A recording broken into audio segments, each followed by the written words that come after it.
Begin transmission. This is a message from the anonymous charity also known as The Collective.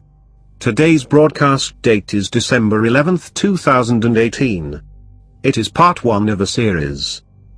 Please note, it is important that you, the viewer, understand something before we go any further. We, The Collective, do not create this content for your admiration or applause. We do not seek laurels or your kind words. Our goal is, and always has been the same: provide the people with the truth, help the helpless, speak for those without a voice, bring justice for the oppressed.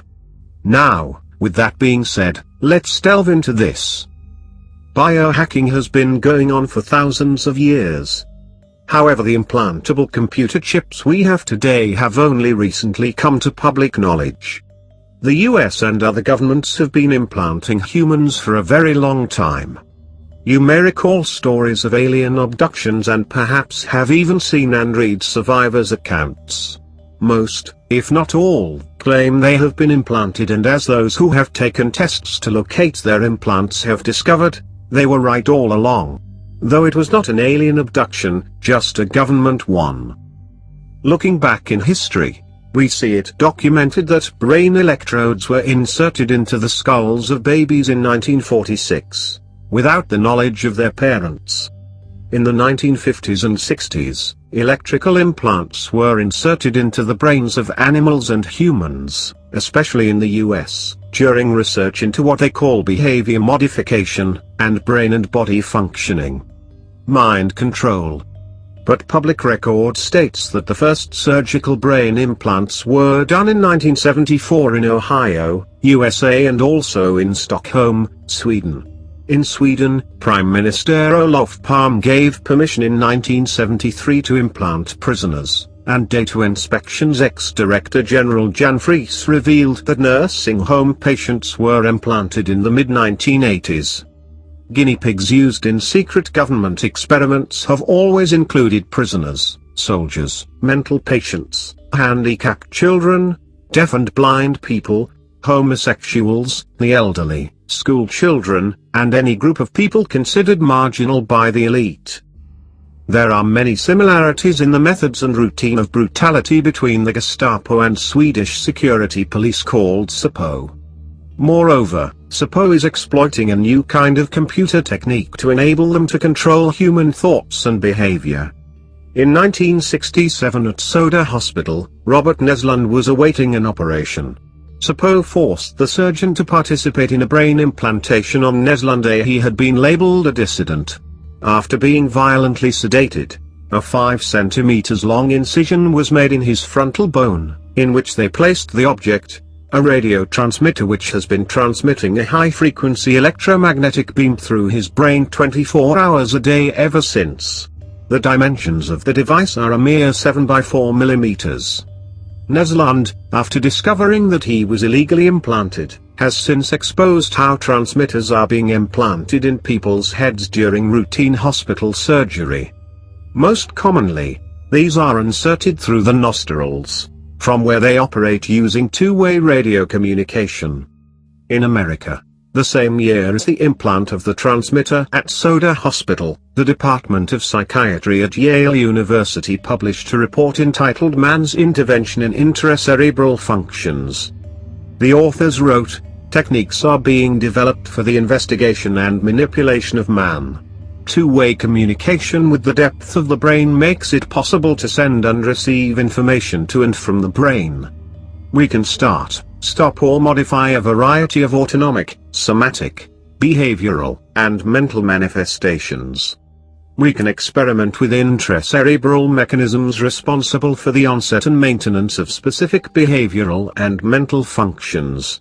As no batteries are used, the life of the transmitter is indefinite. Power and information are supplied by radio frequencies. Cyber soldiers can thus be created. This secret technology has been used by military forces in certain NATO countries since the 1980s without civilian and academic populations having heard anything about it, as is very typical. Today the US, Russia, China and other countries experiment with implants and drugs to create a super soldier. Manchurian Candidate aka mind control tests were conducted at the US Army's Edgewood Arsenal in Maryland between 1950 and 1975. Dr. Colin E. Ross exposed this and states, electrodes are put into dolphins and the dolphins are directed by remote transmitter to deliver a bomb to a target. There is discussion of similar technology in cats and other animals. There is research funded by the Office of Naval Research published in mainstream journals where electrodes are put into the brains of cats, dogs and their behaviors controlled and even human beings at Harvard and Yale, so this is absolutely documented fact. Ross says operators are able to force animals to walk or swim to designated areas, and in humans, control limited actions, such as hitting a wall, staring into space or strumming a guitar. Participants in these testing programs are always called volunteers, though they are made to sign paperwork stating they will never discuss the tests, and do not truly understand what is going on. Just like today. Attorney Gordon P. Erspamer, who represents some U.S. veterans filing suit against the U.S. military for illegal human experimentation, said members of the group have said they were given high doses of hallucinogenic drugs as well as brain implants. At South Vietnam's Bien Ho Hospital, a scientific engineering institute team buried electrodes in the skulls of Viet Cong prisoners of war and attempted to spur them into violence by remote control. Upon completion of the experiments, the prisoners of war were shot and cremated by a company of America's best, the Green Berets. Edwin Land of the Polaroid Corporation and agent of the CIA's Mind Control Program, founded the Scientific Engineering Institute on behalf of the CIA. Leonard Kill was a talented electronics engineer and co-inventor of the Polaroid Land camera named after Edwin Land. Kill was the holder of patents for inventions willed to MIT, when his brain was disabled by CIA psychiatrists Vernon Mark of Boston City Hospital and UCLA's Frank Irvine. Kill was forced into psychiatric hospitalization and brain surgery after he got mad at his wife for cheating on him, which she was. In the operating room, 4 electrical strands running the length of his brain were implanted. Each strand was studded with 20 or so electrodes.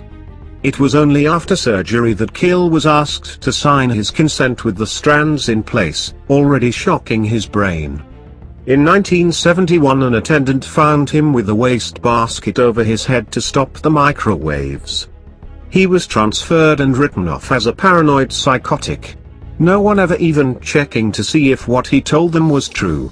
Kill wrote, "The Mass General and labs are killing all the useful cells in my brain," in a note to a VA doctor when the electrodes burned lesions into his amygdala, which left him paralyzed from the waist down.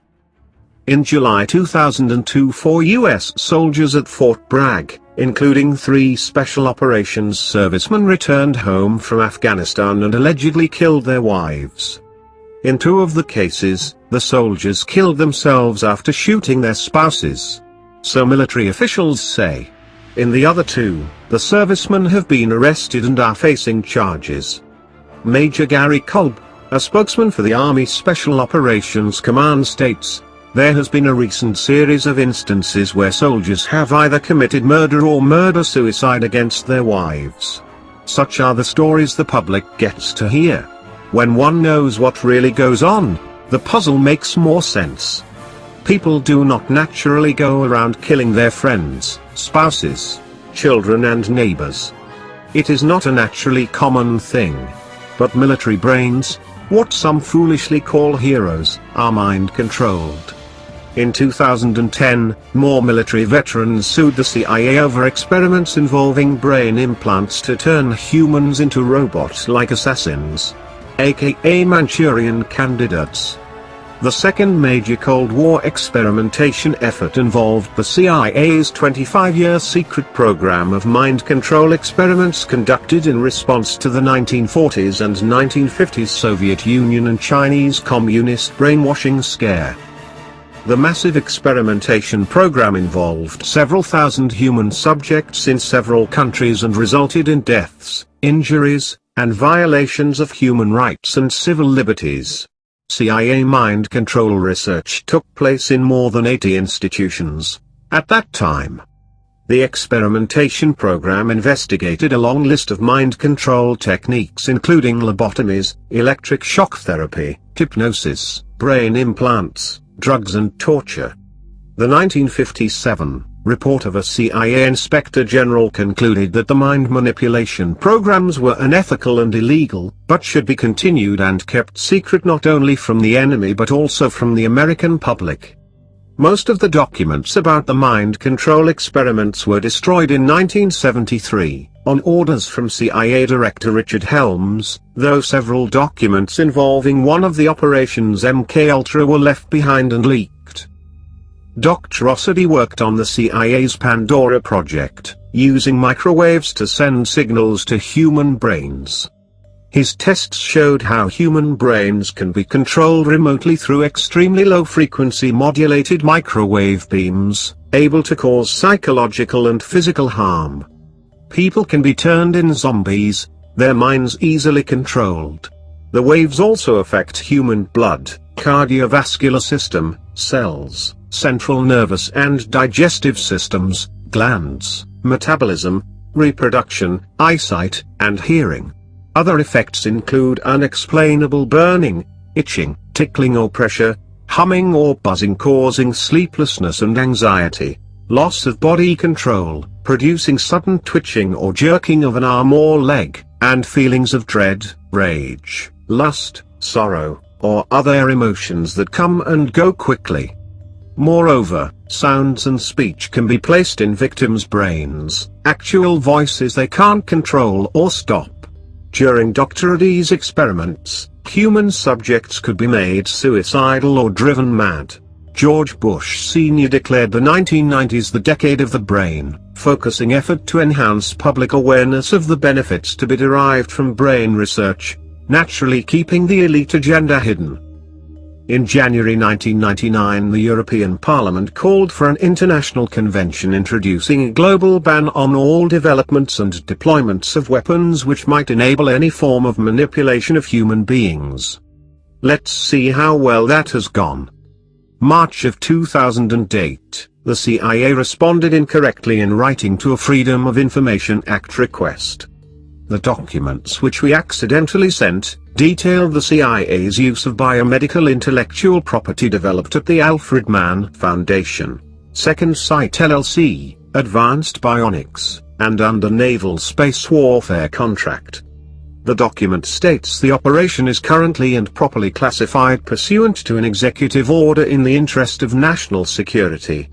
Let us take a look at these Nazi doctors of the USA government. The Alfred Mann Foundation was founded by British Ashkenazi Jew, Alfred Mann, who also founded Second Sight Medical Products, a biomed company. Just a glance at Mann's foundation exposes criminal and medical misconduct regarding their implants, as one would expect from an elitist swine. Alfred Mann was the largest investor in Eclipse Aviation and one of the main investors in the development of Mulholland Estates in California.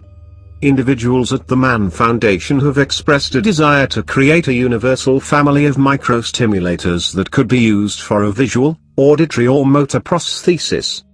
Medical device experimenter Alfred Mann is also founder of Bionus, Qualian, LLC, produces high-reliability batteries for medical products and for the military and aerospace industries, without which these devices would not run.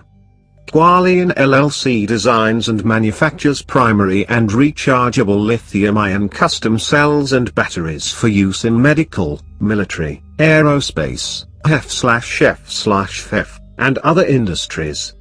It offers primary, secondary, polymer, and matrix batteries.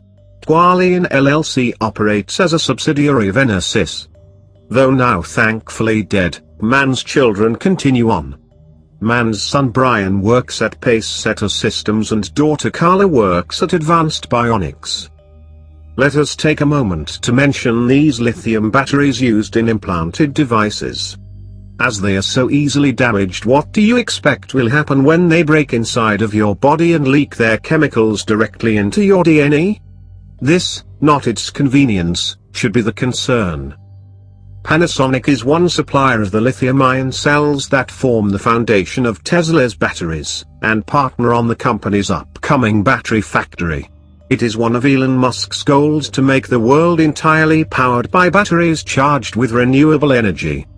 Of course, Tesla and Panasonic are stating their product is 100% recyclable.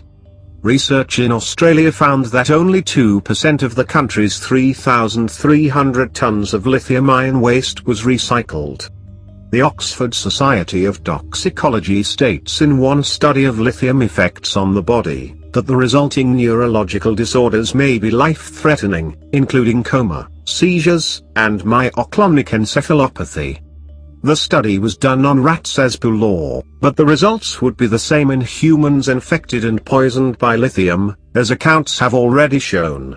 Data from lithium-infected birth registries suggest an increase in cardiac and other anomalies, especially Ebstein's anomaly. Signs and symptoms of lithium toxicity such as hypotonia, hypothermia, cyanosis and ECG changes have been reported in some infants and neonates.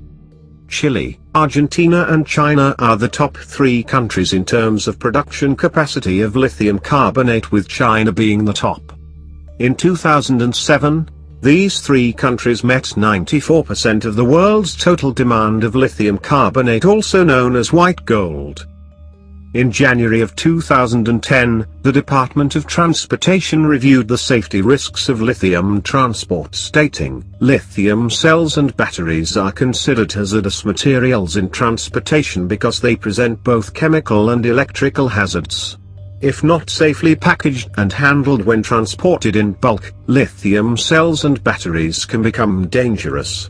Demand for lithium is increasing exponentially, as the lithium batteries are used in everything, and it doubled in price between 2016 and 2018. Lithium extraction inevitably harms the soil and causes air contamination. The other 2 key ingredients in lithium batteries is cobalt and nickel. Cobalt is found in huge quantities across the Democratic Republic of Congo and Central Africa, and hardly anywhere else. The price has quadrupled in the last 2 years. The Congo contains artisanal mines, where cobalt is extracted from the ground by hand, often using child labor, without protective equipment. From as young as 4 years old, children pick cobalt out of a pile, and even those too young to work spend the day breathing in toxic fumes.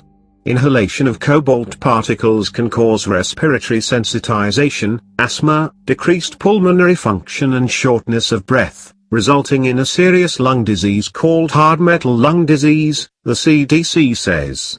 Dermal exposures to hard metal and cobalt salts can result in skin irritations including dermatitis. Cobalt poisoning can also occur from cobalt, chromium metal on metal hip implants, and is used to treat cancer, which is one reason why people get seriously ill from cancer treatment. Cobalt can accumulate to toxic levels in the liver, kidney, pancreas, and heart, as well as the skeleton and skeletal muscle. No surprise that cobalt has been found to produce tumors in animals and is a human carcinogen as well. And that's only some of what's inside the implants. The coating of the implants is also hazardous, and as everyone's tolerance to toxic substances is different, results may vary. Still, people are lining up to inject themselves as insanity is now reality. We, the collective, hope you will take the time to read the links included, as we cannot touch on everything we wish to in this series. A look into the lithium researchers and plant disasters and deaths should make it clear just how safe this product is, and just how smart people will really be when they implant it into their bodies. We suppose the bright side to all of this is that finally, stupidity will have the ability to kill its host. That will be a relief to most of us who use our perfectly human brains and will continue to, without artificial assistance.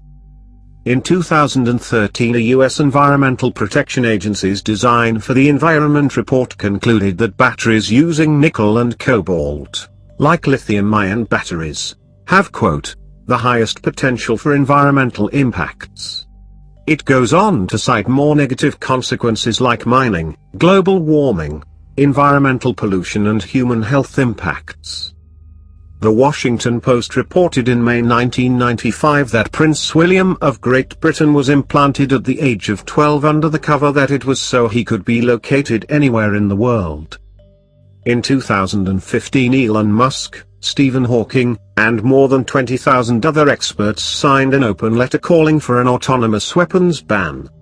At the time, Musk called artificial intelligence a major threat to the internet itself.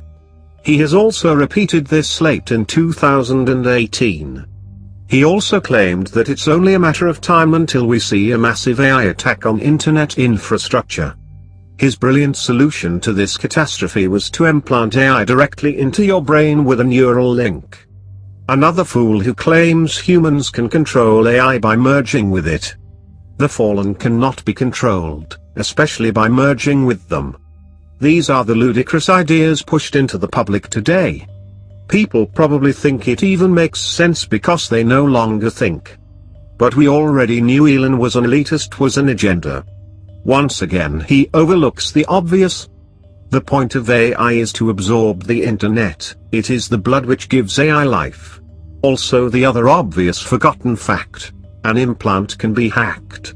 Everything is hackable, and with the help of his fantastic implants connected to your brain, anyone at any time they please will be able to hack away and do whatever they wish with your brain. Trust us, as competent hackers, hackers will hack it because it is what we do and it is a challenge. It's the same as the hackers that can access your Facebook account or your smart homes and play with your radios, cars and lights. Anyone will be able to control your eyesight, your hearing, your motor functions and your thoughts. And the elite will. And hackers will. One such experiment was done to test if SQL would work on an RFID chip. This was, needless to say, successful. The implant chip was infected with the malicious code. Because of the way the malicious code has been written, instead of simply reading data from the implanted chip to store in the database, the system also executed SQL injection code which had some dire consequences for the system. The profile data from the infected chip was copied into the file, old profile, as expected. However, the new profile was also overwritten in the database by a copy of the virus itself. But even more damning was the fact that the code designed to ensure that only the database entry for that chip was modified, was cleverly commented out by the malicious code. The result was that the virus was copied into the new profile field for all chips, and so any chip subsequently using the system will likely become overwritten and infected. A feature of a computer virus is that it must have the ability to self-replicate, and this is evident here. Having corrupted the database contents in such a way to allow replication, there was a further payload associated with the virus. Administration of the RFID's database is done through a web browser, and once the system was infected, the web browser was redirected to another website, denying easy access to rectify the problem. This is how it works. An epic hack. This is so much more information to give you. We, the anonymous charity known as The Collective, will post part 2 of this series on December 12, 2018. This has been a message from Anonymous dated December 11, 2018. End of transmission.